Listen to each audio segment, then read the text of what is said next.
Hi everybody, welcome back to FALLOWE'EN.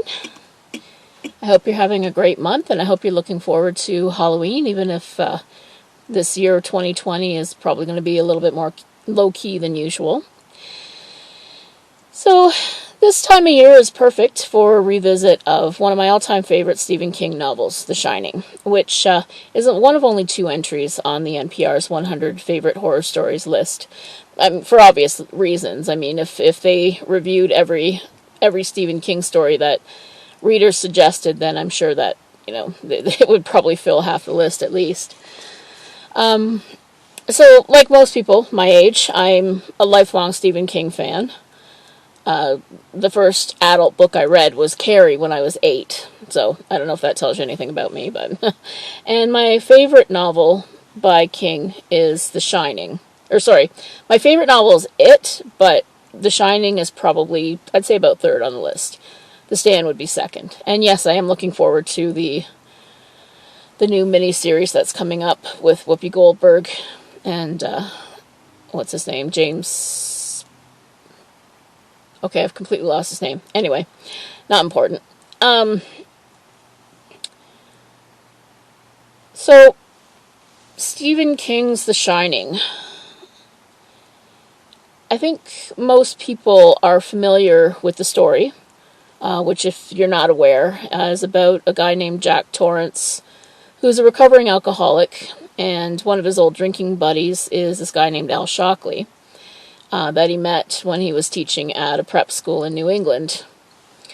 And through his drinking and assaulting a student, Jack loses his job, but his buddy Al gives him a job as a winter caretaker at the Overlook, which is a luxury hotel in Colorado. So he packs up his whole family, and they go and stay there.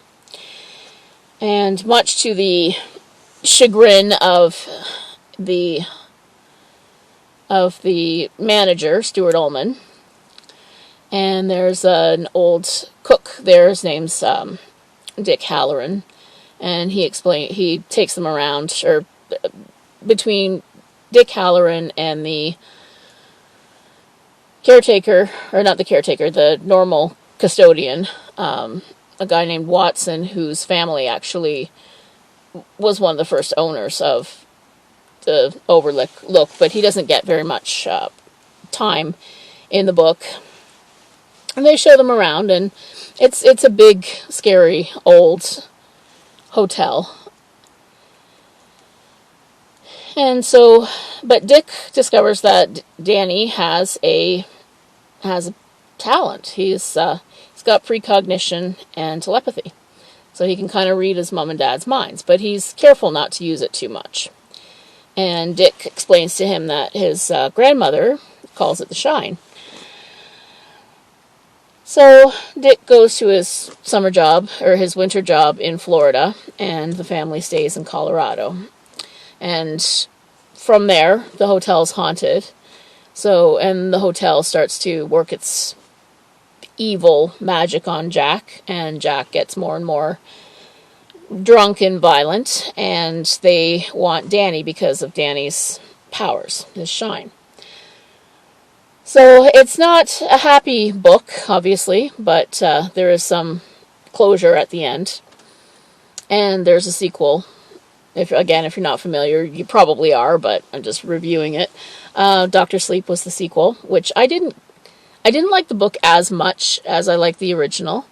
I thought it was nice to see what happened to Danny, but I thought it started kind of slow, got really good in the middle, and then the last 50 pages just kind of went... So, Stephen King's had a real problem with his endings since he parted ways with his former editor. I think it was Bill Thompson that really made the books what they were in the early days, but that's just my theory. Now, most people are familiar with the Kubrick version of the film, more so than the miniseries version. And, of course, Dr. Sleep was just released a couple of years ago. And honestly, I would say of all the adaptations, I like Dr. Sleep the best. I know that sounds really, that's some kind of sacrilege, but I even like Dr. Sleep better than I like the book, or as well as I like the book, at least. Great cast. And I think it did a really good job of bringing the Kubrick film and both novels together, and it had a really satisfying ending, which the Kubrick film wasn't as good as the book ending, but Dr. Sleep kind of brought it all together, and I really appreciated that. And it was really, really fun to revisit the old ghosts. And that is one thing that I think that we're seeing a lot more of recently, especially the Machetes and Mike Flanagan and Frank Darabont to a lesser extent. We're seeing, we're seeing films from filmmakers that understand what works in a Stephen King novel. So small towns and families and addiction and abuse and character study. And we're seeing how that they understand that what works in a film doesn't necessarily work in a movie. And then we're also seeing that they understand really well what works in a movie. So they're really good filmmakers who are able to adapt King's work and but make it good cinematically. And I think that's why we're seeing much better adaptations lately from Flanagan and Muschietti and so on. But that's just my little opinion on that.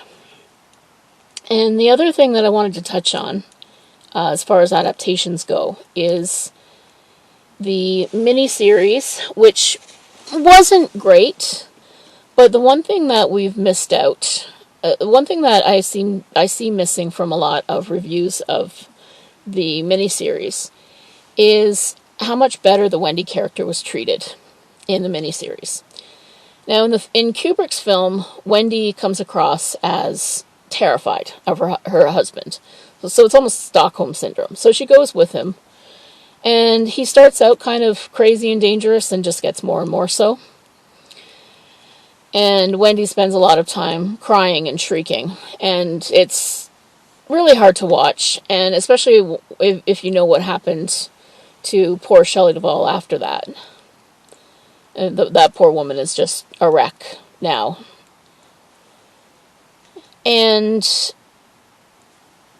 even in the book, I always found it really hard to buy that a college-educated woman who could type had absolutely no job options in 1980.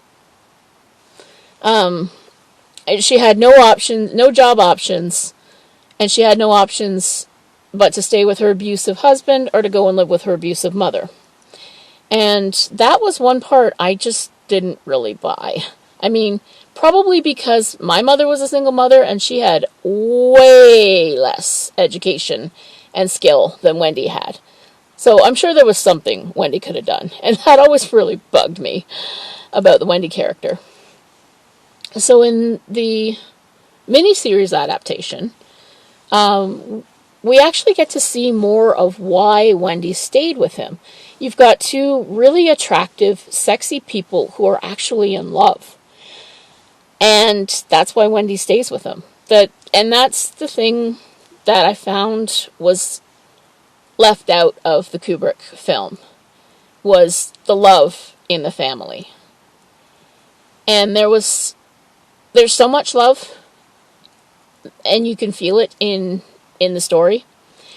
And that's why as the horror starts to happen, and as Jack starts to break down, that's why it's such a hard thing to watch. And anybody that's ever had to deal with addiction in their family will relate to just what an awful and traumatic thing it is to have to work through.